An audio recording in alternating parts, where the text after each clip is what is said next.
Parenting यानी माँ बाप बनना वो सफ़र है जो हर माँ बाप के लिए एक अनमोल अनुभव है। इसमें खुशियाँ, तकलीफ़ें, जिम्मेदारियाँ और भी बहुत कुछ होता है। हम सब माँ बाप अपने बच्चों को अच्छा इंसान बनाने की कोशिश करते हैं, लेकिन उससे पहले इन बच्चों को समझना ज़रूरी है। क्या हम उन्हें और बेहतर तरीके से समझ सकते हैं?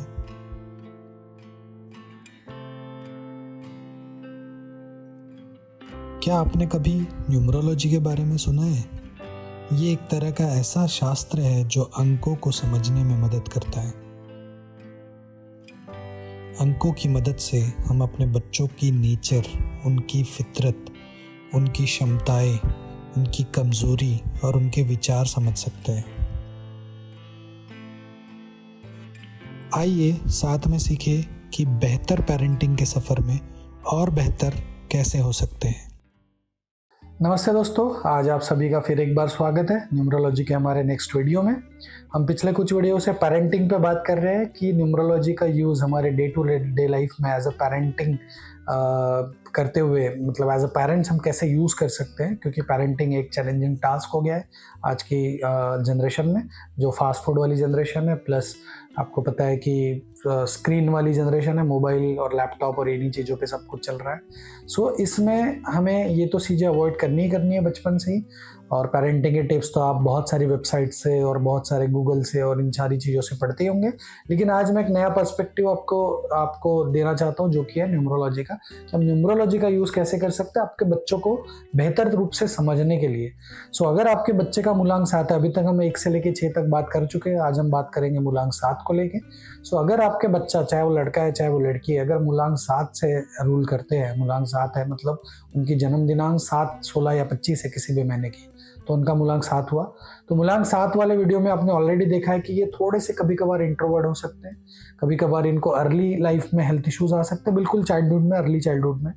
सो आपको ध्यान रखना है कि सबसे पहले तो ये प्रिकॉशन लेनी है कि अगर आपके घर में छोटा बच्चा है तो एटलीस्ट कुछ साल, मतलब 9-10 साल का होने तक आप हेल्थ का थोड़ा ज़्यादा केयर लें। मैं ऐसा नहीं कहता हर बच्चे को हेल्थ इश्यूज़ है, लेकिन इन बच्चों में 7 में कभी कभी मैं ऐसा नहीं कहता कि 50% है, लेकिन एटलीस्ट 20-30-40% तक मैंने ये देखा है कि इन लोगों को क्रोनिक हेल्थ इश्यूज़, जो कि बचपन में होते हैं सिर्फ और कुछ लंबे समय के लिए चलते हैं, कभी कई बार हो सकता है। तो इनके एक हेल्थ पे थोड़ा ध्यान दें, एक रूटीन चेकअप्स रखें, इनके रिलेटेड बॉडी फ्लूइड से रिलेटेड थोड़ा ध्यान दें, स्किन से रिलेटेड और आइज से रिलेटेड थोड़ा ध्यान दें, और इनका पहले 8-9-10 साल है उसमें थोड़ा ज़्यादा ध्यान रखें हेल्थ पे। दूसरी चीज़ कि कई बार ये लोग इंट्रोवर्ट होते हैं, इसका बाद में चल के इनके अंदर इन्फेरिटी कॉम्प्लेक्स डेवलप हो सकता है। कई लोग ये खुलते नहीं है, कॉन्फिडेंस की कमी आ सकती है। सो उससे बचने के लिए इनको बचपन से ही, जब आप KG1 में बच्चा है आपका, तभी से आप इसको एक्स्ट्रा करिकुलर एक्टिविटीज़ में ज़बरदस्ती पुश कराएं। उसकी इच्छा ना रहते हुए भी डालें, यहाँ पे थोड़ा सा आपको हार्श होना पड़ेगा।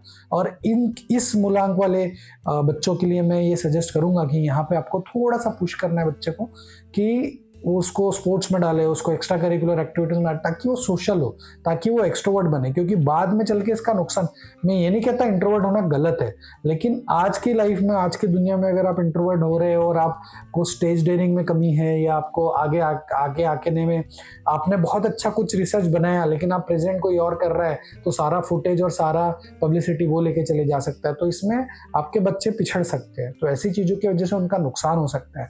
फिर उसके बाद में ये ओवर थिंकर हो सकते हैं कि मेरे अंदर इन्फेरिटी कॉम्प्लेक्स उनके अंदर डेवलप होने की वजह से मैं कमज़ोर हूँ, या मैं कम हूँ, मेरे अंदर ये चीज़ नहीं है, वो चीज़ नहीं है, ऐसा ये लोग फील करके और ज़्यादा डिप्रेस तरीके से हो सकते हैं, या नाराज हो सकते हैं, या पिछड़ के ही रह जाएंगे। वो जो कंपटीशन वाली दुनिया है उसमें थोड़ा सा बैकफुट पे आ जाएंगे। तो ऐसा ना हो, इसके लिए इनको बचपन से, जब ये KG1 में ही आप स्कूल में डाल रहे हो, तभी से इनको एक्सट्रोवर्ट बनाने में क्या क्या कर सकते हैं वो आप डालिए। इनको स्टेज पे डालिए ज़बरदस्ती, इनको सोशल गैदरिंग्स में ज़बरदस्ती लेके जाइए इनकी इच्छा ना होते हुए। तो जब ये थोड़ा थोड़ा बचपन में वो आदत पड़ेगी, तो शायद बड़े होने के बाद उन चीज़ों का फ़ायदा होगा इन्हें। वो चीज़ जो इनका बाय डिफ़ॉल्ट जो कैरेक्टर है वो थोड़ा सा ओवरकम हो जाएगा। ऐसा नहीं कहता मैं पूरी तरीके से जाएगा, इनको हमेशा हो सकता है कि एकांत पसंद हो, वो बाद में ज़रूर करे, वो एकांत में रहे, वो अपना काम एकांत में करे, लेकिन जब सोशलाइज हो, जब वो सोशल गैदरिंग्स में हो, वो थोड़े इन्वॉल्व भी रहे। तो ये चीज़ें करने के लिए आपको बचपन से इनको इस तरीके से मैनिपुलेट करना होगा। ये एक चीज़ आप ज़रूर करिए।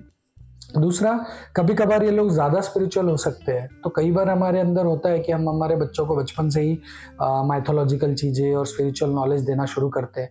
अभी वो ABCD भी नहीं सीखे और आप उनको अगर माइथोलॉजी, मैं ये नहीं कहता है गलत है, ये डेफिनेटली हमें हमारे धर्म का हर किसी को होना चाहिए, इन्फॉर्मेशन होनी चाहिए, लेकिन ये ओवर ना हो। There is a very fine line in between कि आप थोड़ा सा भी ओवर ना करें, क्योंकि ये उस तरीके पे इनका रुझान बढ़ सकता है, फिर भौतिक सुखों और भौतिक चीज़ों जैसे करियर, प्रोफेशन और इन चीज़ों से इनका ध्यान कम हो सकता है। ऐसा भी कुछ केसेस में मैंने होते हुए देखा है। मैंने कई सारी ऐसी लड़कियों के कंसल्टेशन किए जो मैरिज वाली एज में आ गई, लेकिन वो बोलते कि हमको नहीं, शादी ही नहीं करनी है, हमको नन बनना है, या हमको कुछ और करना है, या हमको इसी चीज़ में जाना है। नो डाउट कि वो चीज़ें अच्छी है, वो चीज़ें आपको डेफिनेटली अंदर के मन का सुकून देगी, शांति देगी, पीस देगी, but at the same time family life भी उतना ही इंपॉर्टेंट है। सो फैमिली लाइफ को कॉम्प्रोमाइज़ न करते हुए ये चीज़ें कर रहे हैं तो बिल्कुल अच्छा है, लेकिन ऐसा ना हो कि ये इन्हीं चीज़ों में इतना चले जाए कि फैमिली लाइफ और मटेरियलिस्टिक चीज़ों पे ध्यान ना दे। वो एक चीज़ आपको ध्यान रखना है कि ज़्यादा ना पढ़ाए इनको ये चीज़ें थोड़ा सा लिमिट में रखें। उनको ज़रूर पता हो, वो ज़रूर रिस्पेक्ट करें आपके रिलीजन का, आप जो भी रिलीजन से बिलोंग करते हैं, आपके रिलीजन का, आपके माइथोलॉजी का, या जो भी चीज़ें हैं, जो भी आप पढ़ाना चाहते हैं, बिल्कुल पढ़ाएं, लेकिन इस बात का भी ध्यान रखिए कि इन चीज़ों की तरफ वो कुछ ज़्यादा ही ना इन्वॉल्व हो जाए, इतना इन्वॉल्व होके कि अपने उस एज में जो भी दूसरे काम करने, पढ़ाई, स्पोर्ट्स और बाकी सारी चीज़ें, उनसे कट ना हो जाए, उनसे वो बिल्कुल दूर ना हो जाए। इन बातों का भी आपको ध्यान रखना है। साथ ही एक और सजेशन मैं मूलांक 7 वाले अगर बच्चे आपके घर में हैं तो आपको देना चाहूँगा कि इनको अपने इंट्यूशंस और गट फीलिंग को सुनने की आदत लगवाएं। इनको बचपन से बताएं कि अपने अंतर्मन की हमेशा आवाज़ सुने, अपने गट फीलिंग्स को हमेशा फॉलो करें, इनको सुन ले, इनको सुने कि इनकी गट फीलिंग्स के हिसाब से तो क्लास में कुछ चीज़ें नहीं हो रही है, या मतलब वो शेयर करें आपसे, और आप समझ में आ जाएगा आपको कि ये गट फीलिंग इनकी कितनी पावरफुल है या नहीं है, इनका सबकॉन्शियस माइंड कितना रिसेप्टिव है। उसके बाद में सपने भी हो सकता है कि आपको बताए कि मुझे ऐसा सपना दिखा, वैसे सपना दिखा, तो इन चीज़ों को आप उनको इन चीज़ों का इम्पोर्टेंस बताएं कि ऐसा नहीं है कि पूरी तरीके से निगलेक्ट कर ले, खासकर अपने अंतर्मन के आवाज़ को। तो अपने इंट्यूशन को, अपने अंतर्मन की आवाज़ को ज़रूर सुने लाइफ के डिसीजन लेने के लिए, ये उन्हें ज़रूर गाइड करे बचपन से ही। तो ये हो गया मूलांक 7 के बारे में। अगर आप मूलांक 7 वाले बच्चे के पेरेंट्स हैं तो आपको डेफिनेटली ये चीज़ें कुछ ध्यान में रखनी चाहिए। ये कुछ टिप्स है जो मैं आपको देना चाहूँगा। अगले वीडियो में हम किसी और नंबर पे मूलांक पे बात करेंगे। तब तक के लिए धन्यवाद। अगर आपको हमारे ऑस्पिशियस न्यूमरोलॉजी चैनल के वीडियोस से कुछ सीखने मिलता है, या आपको लगता है कि इन वीडियोस से आपको कहीं न कहीं कोई गाइडलाइन मिलती है, या डॉक्टर सुमित के सुझावों का आपको कभी भी कोई भी फायदा हुआ है, तो आप इस चैनल को डायरेक्टली सपोर्ट कर सकते हैं। अगर आपको लगता है कि आप हमें शुक्रिया अदा करना चाहते हैं, तो अब आप सुपर थैंक्स की सहायता से हमें थैंक यू कह सकते हैं। बस आपको वीडियो के नीचे दिए हुए थैंक्स ऑप्शन पे क्लिक करके अपना ग्रेटिट्यूड शो करना है, और आपके सुपर थैंक्स से हमें और भी वीडियोस बनाने के लिए इंस्पिरेशन जरूर मिलेगी। Thank you.